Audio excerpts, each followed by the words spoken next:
There is a specific kind of loss that doesn't look like a loss from the outside. You are functional, you are showing up, you are doing the things you are supposed to do. But something underneath it all has gone quiet in the way that concerns you. The things that used to matter don't quite. The goal you keep working toward feels arbitrary. The future you are building toward feels like someone else's future. And you can't explain it to everyone because from the outside your life looks fine. Maybe even good, which makes it harder and not easier. Because you don't have the language for what's wrong. And the people around you can't see it.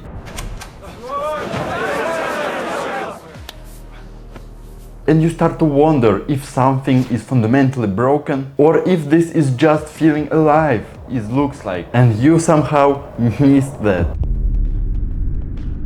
I've been in that place more than once. The most acute version comes from recovery. When the substances were gone, when the immediate crisis was over, I expected to feel something, gratitude or relief, the sense of a new beginning. Instead, I felt flat. Not depressed exactly, flat. Like the volume had been turned down for everything that mattered. The things I thought I wanted, the freedom, the creative work, the travel, were available now in ways that hadn't been before. And they didn't land the way I expected. I remember sitting in place I wanted to live. It was Thailand, completely unable to understand why being exactly where I thought I wanted to be felt like nothing. That flatness, that specific gap between where you are and where you feel you should feel something, it's a meaning crisis in its purest form. And the way out of it was not what I expected. Viktor Frankl, the man who survived the Holocaust and built a framework structure from that experience, said something that recognized how I understood this. Meaning cannot be given, it only can be found. The problem with the meaning crisis is that most people approach it as a supply problem. I don't have enough meaning, so I need to find some more, consume some more, acquire some more. New goal, new relationship, new location, new self-improvement system. But meaning doesn't work like supply. It is something you accumulate. It is something you discover in the specific intersection of what you value, of what you are capable of, and what the world actually needs from you. Frankl identified 3 sources of meaning. First, through work and creation, doing something that uses your specific capacities in the way that matters beyond yourself. Second, through love and connection.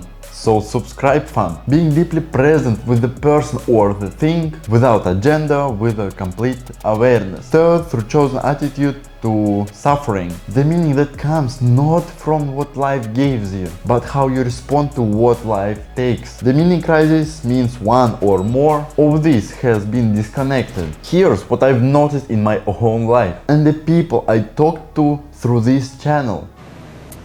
Hi, what's up? Haha.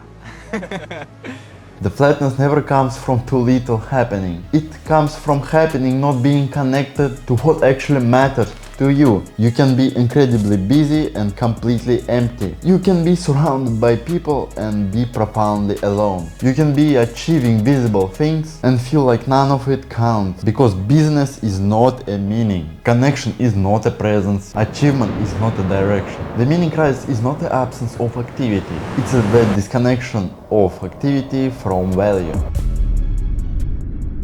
Direction disappears for a specific reason. Most people build their sense of direction on external structures. The goal they're working toward, the relationship that organizes their future, the role that gives their day shape. And when those structure disappears through failure, through loss, through the achievement of a goal that turns out not to be a destination, the direction goes with them because it was never internal. It was borrowed from the external structure. Real direction that don't just collapse when the circumstances change comes from values so clearly understood that any situation can be oriented within them. Not what I am working toward, but what do I actually care about, and is what I'm doing connected to that. Those 2 questions answered honestly generate more direction than any goal setting system ever will. Here's what actually helped me and what I came back to when flatness returned. First, find what still has charge. In the flatness, when everything feels equally meaningless, there is always something that still has a small charge. A curiosity, an irritation, an unfinished thing that you keep thinking about even when you'd rather not. That charge, however small, is a signal. Follow it, not to a destination, just one step toward it. Meaning rebuilds from small movements toward charge, not from finding the perfect purpose statement. Second, serve something outside yourself. That sounds simple and feels impossible when you are in the flatness, but it consistently the fastest road out. Not grand service, specific. One person, one situation, one thing that you can do today, not for only yourself. The meaning crisis is often a symptom of the self becoming too loud.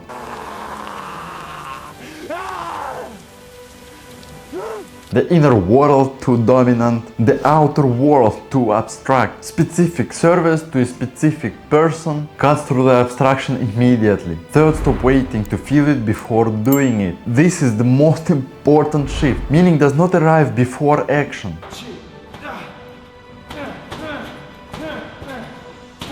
It arrives through action. You do not feel meaning and then create. You create and then, sometimes, not always, but often enough, the feeling arrives. The waiting for the feeling is a trap. The action in the absence of feeling is the way through.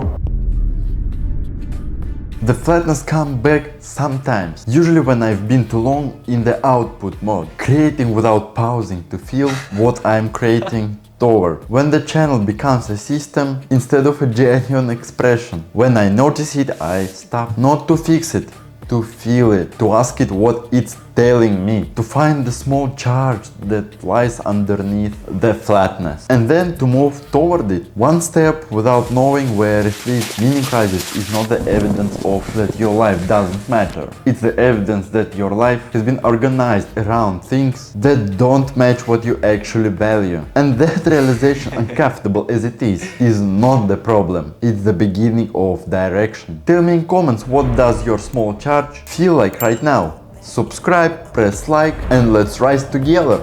Have a good flight, fam.